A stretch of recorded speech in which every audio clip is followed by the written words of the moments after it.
திவ்யாவை இன்னைக்கு மார்னிங்லேருந்து எல்லா ஹவுஸ்மேட்ஸும் எப்படி டார்கெட் பண்ணிட்டு இருந்தாங்கங்கிறத நான் உங்களுக்கு ஒன்று சொல்லிடுறேன். ஃபஸ்ட்டு பார்த்தீங்கன்னா, பார்வதி ஒஸ்ட் பர்ஃபார்மராக தான் போடணும் அப்படின்னு சொல்லிட்டு நேற்றுக்கு நைட்டே அமித் கிட்ட சொன்னாங்க. இன்றைக்கி மார்னிங் சாண்ட்ரா கிட்ட சொன்னாங்க. அப்புறம் கமர்தன் கிட்ட சொன்னாங்க.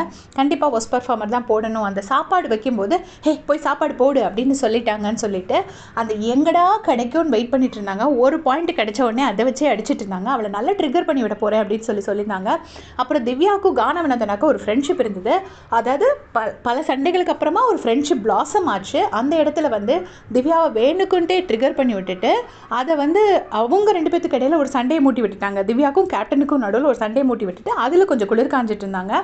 அதுக்கப்புறமா பார்த்தீங்கன்னா, நேற்றுக்கு ஒரு விஷயம், இவ்வளோ நாள் தூங்கிட்டு இருந்த சுபிக்ஷா திடீர்னு முழிச்சு எழுந்திரிச்சு இந்த மாதிரி திவ்யாவை கேள்வி கேட்டு அதை போய் ஒருத்தர்கிட்டயா ரெஜிஸ்டர் பண்ணாங்க. ஃபஸ்ட்டு ஆதிரை கிட்ட ரெஜிஸ்டர் பண்ணாங்க, அப்புறம் அமித் கிட்ட, அப்புறம் பார்வதி கிட்ட, திருப்பி இன்றைக்கி மார்னிங் விக்ரம் கிட்ட, அதுக்கப்புறமா கனியக்கா அண்ட் எஃப்ஜே கிட்ட எல்லாருக்கிட்டையும் போயிட்டு திவ்யா வந்து அப்படி ஒரு மாதிரி இது பண்ணிட்டாங்க. அது எனக்கு தப்பாக தோணுச்சு, அதனால தான் நான் கேட்டேன்னு சொல்லி ஒருத்தர்கிட்டயா அந்த விஷயத்தை போய் ரெஜிஸ்டர் பண்ணிட்டு இருந்தாங்க.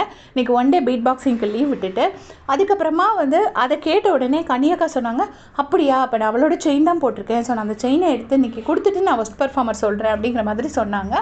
அதை அவங்களா டிசைட் பண்ணியிருக்கணும். சுபிக்ஷா கொடுத்த இன்புட்டில் அவங்க அதை எடுத்துக்கிட்டாங்க. அதை அவங்க கொஞ்சம் யோசிச்சு, ஏன்னா அந்த ஒரு விஷயத்துக்காக இவ்வளோ நாள் எப்போவுமே ஃபுல்லாக குக்கிங்காக இருந்தாலும் சரி, தான் செய்கிற வேலை எந்த வேலையிலையும் ஒரு குறையுமே வச்சது கிடையாது. ஆனால் அப்படி பண்ணாங்க. அப்புறமா கமர்தன் வந்து விக்ரம் கிட்ட சொல்லிட்டு இருப்பாரு, பெரிய ஹீரோயின் நினப்பு, குரலே கேட்கவே முடியல, ரொம்ப இரிட்டேட்டிங்காக இருக்குது, மூஞ்சி கொஞ்சம் சிரிக்க வேண்டியதானே, சிரிக்க கூட மாட்டேங்கிறா, பேசுகிறதே அடிக்கர் வர மாதிரி தான் இருக்குது அப்படின்னு சொல்லிட்டு கமர்தன் வந்து ஒஸ்ட் பர்ஃபார்மர் கொடுக்க போகிறேன் அப்படின்னு சொல்லிட்டு இருப்பாங்க.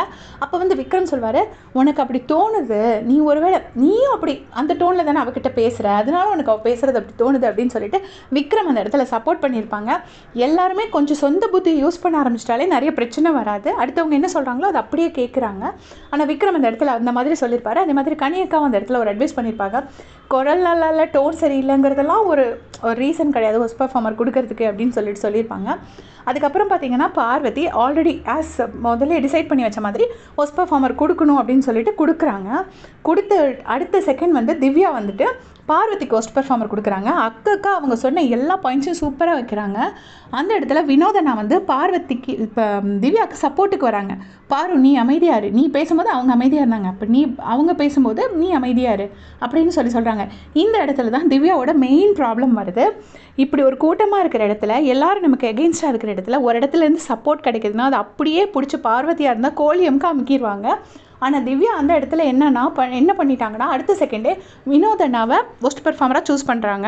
ஏன்னா அவங்களுக்கு இந்த டாக்டிக்ஸ் எல்லாம் தெரியாது. ஆஹா, ஒருத்தர் நமக்கு ஹெல்ப் பண்ணுறான், இவனை இதே அமுக்கி இவன்கிட்ட வச்சு எல்லாத்தையும் சொல்லி ரெஜிஸ்டர் பண்ணி எல்லாரையும் மோசமானவங்களா ஆக்கணுங்கிற அளவுக்கு பிளான் பண்ண தெரியாது.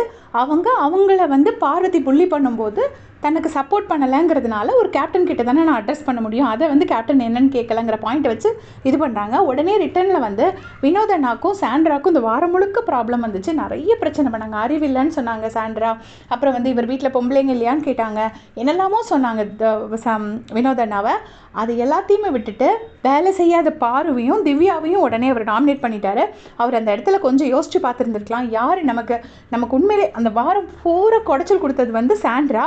ஆனால் தன்னை ஒஸ்ட் பர்ஃபார்மர் சொன்னோடனே அவருக்கு இந்த பிரச்சனை, அவருக்கும் இதே ப்ராப்ளம் தான். டப்புன்னு அந்த கோவம் வந்துருச்சு. அந்த இம்பல்ஸ் ரியாக்ஷனில் டக்குன்னு வந்துட்டு திவ்யா ஒஸ்ட் பர்ஃபார்மர் அப்படின்னு சொல்லிட்டாங்க. பாரு வந்து வேலை செய்யும் போதெல்லாம் கெஞ்சி கூத்தாடி தான் பாருவை வேலை செய்ய வச்சுருந்தாங்க. இவங்க எல்லாம் சொல்லி முடிச்சது பத்தாதுன்னு இப்போ ஜெயிலுக்கு வெளியில் இருந்துட்டு அமித் சொல்கிறாரு, மொத்த வன்மத்தையும் கக்கிடுவா திவ்யா கிட்ட சொன்னா அப்படின்னு சொல்லிட்டு அமித் சொல்லிட்டு இருக்காரு. அதுக்கு வந்துட்டு கமர்தீனும் பார்வதியும் ரெண்டு பேரும் சொல்கிறாங்க, நம்ம தலையாயிட்டா நம்ம நேராக சூசைட் பண்ண வேண்டியதான், அந்த மாதிரி டார்ச்சர் பண்ணுவாங்க. இது மொத்த ஹவுஸ்மேட்ஸும் சேர்ந்து திவ்யாவுக்கு எகெயின்ஸ்டாக நடக்கிறாங்க, அது வெளியில் தெரிய மாட்டேங்குது. அதை ப்ராப்பராக ரெஜிஸ்டர் பண்ணி அதை வச்சு ஒரு சீன் கிரியேட் பண்ண திவ்யாவுக்கு தெரியல. அதுதான் ப்ராப்ளம் நினைக்கிறேன். உங்களுடைய கமெண்ட் சொல்லுங்கள்.